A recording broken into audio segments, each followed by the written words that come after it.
If you want to delete Yahoo emails by date range, you're in the right place. In this quick tutorial, I'll show you the easiest way to find emails from a specific time period and remove them in just a few clicks. This is super helpful if your inbox is full of old messages, newsletters, or messages you no longer need. By the end of this video, you'll know exactly how to filter Yahoo Mail by date range, select the results, and delete them fast. If this video helps you, please hit the like button and subscribe for more simple tech tutorials. Let's jump right in.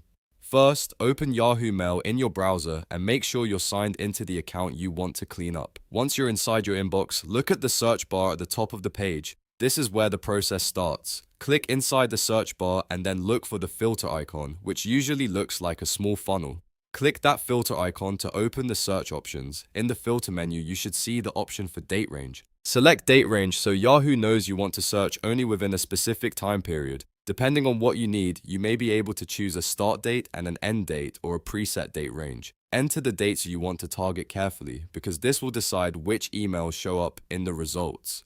Once the date range is set, click Search. Yahoo Mail will now scan your mailbox and display all emails that match your selected dates. Take a moment to review the results before deleting anything, just to make sure the search pulled up the right messages. If everything looks correct, click Select All, usually shown as a checkbox above the email list. This selects every email currently shown in the search results. After that, click Delete. Yahoo will move those emails to the trash, clearing them from your inbox and freeing up space. If you want to remove even more messages, you can repeat the same steps with a different date range. For example, you could delete emails from last year, last month, or any old period you no longer need. That makes this method perfect for inbox cleanup without having to delete messages one by one. And that's it. You've now learned how to delete Yahoo emails by date range quickly and easily. If this video helped, don't forget to like, subscribe, and turn on notifications so you never miss another helpful tutorial. Thanks for watching, and I'll see you in the next one.